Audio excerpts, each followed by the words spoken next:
Hello दोस्तों, राधे राधे। आज मैं आपको ऋषि पंचमी की कहानी सुनाऊंगी। गुजरात में इसको सामा पाचम भी कहते हैं। तो कहानी शुरू करती हूँ। एक माँ बेटे थे, गरीब थे। भादवे में ऋषि पंचमी आई। बेटा बोला, माँ मैं बहन के घर राखी बंधवाने जाता हूँ। माँ बोली, हम तो गरीब है, बहन के घर क्यों क्यों जा रहा है, क्या लेकर जाएगा। बेटा बोला, लकड़ी बेचने से जो पैसे मिलेंगे लेकर जाऊंगा।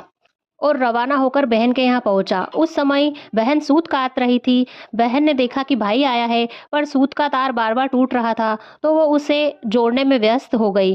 भाई ने सोचा, अमीर बहन के मन में मेरे लिए बिल्कुल भी प्रेम नहीं है, और वो वापस जाने लगा। इतने में बहन का तार जुड़ गया, तो बहन दौड़कर भाई के पास गई और बोली, भैया तुम्हारा ही इंतजार कर रही थी, सूत बार बार टूट रहा था इसलिए मैं बोल नहीं रही थी। भाई को पाटे पर बिठाया, राखी बांधी।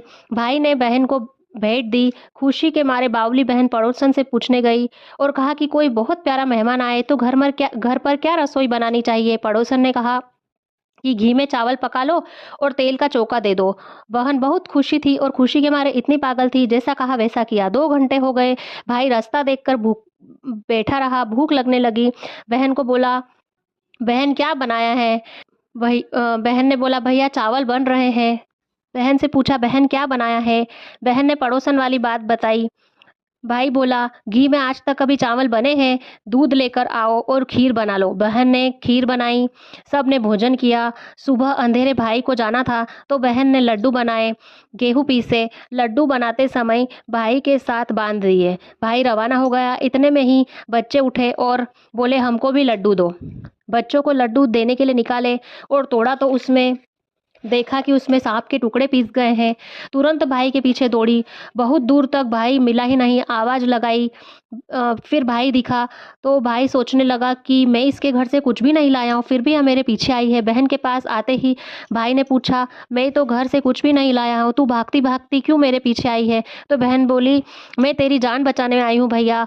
जो जो लड्डू तुझे मैंने दिए हैं उसमें सांप पीस गए हैं, इसलिए मैं तुझे कहने आई हूँ। भाई बोला, बहन मैं एक पेड़ पर पोटली टांग कर नीचे आराम कर रहा था, कोई मेरे लड्डू चुरा कर ले गया है। लड्डू चोर पीछे ही खड़े थे संयोगवश, और उन्होंने सारी बात सुन ली थी। वे लड्डू खाने ही वाले थे, पर बहन की बात सुनकर उन्होंने तुरंत लड्डू रख दिए और बोले कि तुम्हारी वजह से आज हमारी जान बच गई है, इसलिए अब तुम हमारी धर्म बहन हो। वहीं पर खड्डा खोदा और लड्डू गाड़ दिए।